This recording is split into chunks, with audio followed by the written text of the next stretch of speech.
సంగారెడ్డి జిల్లాలో ఇటీవల జరిగిన అభివృద్ధి సంక్షేమ కార్యక్రమాలు ఊపందుకున్నాయి. జహీరాబాద్ను పారిశ్రామిక హబ్గా మార్చేందుకు ముఖ్యమంత్రి రేవంత్ రెడ్డి కీలక ప్రకటనలు చేశారు. రోడ్ల నిర్మాణం నుంచి ఫ్లైఓవర్ ప్రారంభం వరకు, భూభారతి చట్టం నుంచి ధాన్యం కొనుగోళ్ల వరకు జిల్లాలో అనేక కార్యక్రమాలు జరిగాయి. ఈ విశేషాలను దూరదర్శన్ యాదగిరి డిస్ట్రిక్ట్ రిపోర్ట్లో ఇప్పుడు తెలుసుకుందాం. సంగారెడ్డి జిల్లాలో అభివృద్ధి సంక్షేమ కార్యక్రమాలు వేగం పుంజుకున్నాయి. జహీరాబాద్ను హైదరాబాద్ తర్వాత జాతీయ స్థాయిలో పారిశ్రామిక కేంద్రంగా తీర్చిదిద్దేందుకు కృషి చేస్తామని ముఖ్యమంత్రి రేవంత్ రెడ్డి ప్రకటించారు. జహీరాబాద్లో సీఎం పర్యటనలో భాగంగా దాదాపు 494 కోట్ల రూపాయలతో వివిధ అభివృద్ధి పనులకు ఆయన శంకుస్థాపనలు, ప్రారంభోత్సవాలు చేశారు. అనంతరం హుగ్గేలి చౌరస్తా వద్ద మహాత్మా బసవేశ్వరుడి విగ్రహాన్ని ఆవిష్కరించిన సీఎం జరాసంగం మండలంలోని మాచనూరులో కేంద్రీయ విద్యాలయ భవనాన్ని ప్రారంభించి విద్యార్థులతో సంభాషించారు.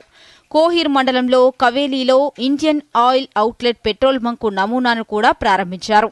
పస్తాపూర్లో నిర్వహించిన ప్రజాపాలన ప్రగతి బాట సభలో రేవంత్ రెడ్డి మాట్లాడుతూ, చెరకు రైతులు సహకార సంఘంగా ఏర్పడితే చక్కెర పరిశ్రమ ఏర్పాటు చేస్తామని చెప్పారు.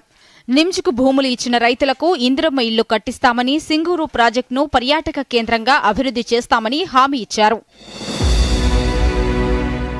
కొండాపూర్ మండలంలో భూభారతి పైలట్ ప్రాజెక్టు అవగాహన సదస్సులో రెవెన్యూ శాఖ మంత్రి పొంగులేటి శ్రీనివాసరెడ్డి పాల్గొన్నారు. పేద రైతులకు న్యాయం చేసేందుకు భూభారతి చట్టం తీసుకొచ్చామని తెలిపారు. పేదల వైద్యం కోసం 1370 కోట్ల రూపాయలు ఖర్చు చేశామన్నారు.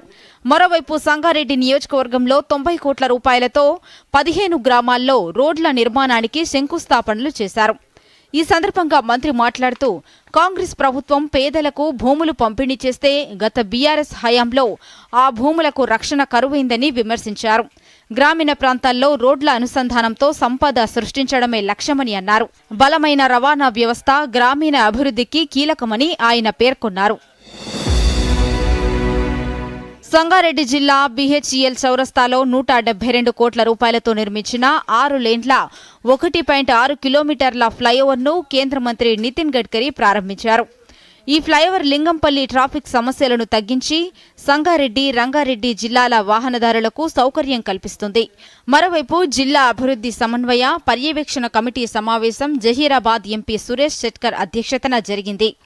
మెదక్ ఎంపీ రఘునందన్ రావు, ఎమ్మెల్సీలు అంజిరెడ్డి, మల్క కొమరయ్య, టీజీఐఐ చైర్మన్ నిర్మలా జగ్గారెడ్డి, జిల్లా కలెక్టర్ క్రాంతి వల్లూరు హాజరయ్యారు.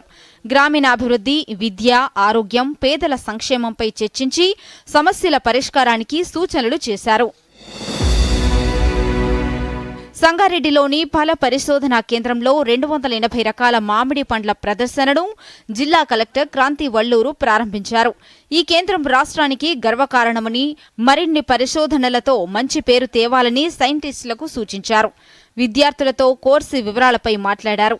ధాన్యం కొనుగోలులో నిర్లక్ష్యం చూపితే చర్యలు తప్పవని కలెక్టర్ క్రాంతి వల్లూరు హెచ్చరించారు.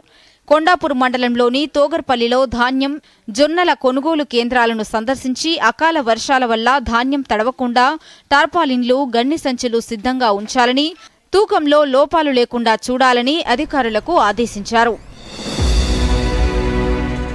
సంగారెడ్డి జిల్లాలో పారిశ్రామిక ప్రగతి, గ్రామీణ రవాణా, విద్య, ఆరోగ్యం, రైతు సంక్షేమంపై ప్రభుత్వం దృష్టి సారించింది. ఈ కార్యక్రమాలు జిల్లా ప్రజల జీవన ప్రమాణాలను మెరుగుపరుస్తాయని ఆశిద్దాం. Bureau report, Doordarshan news.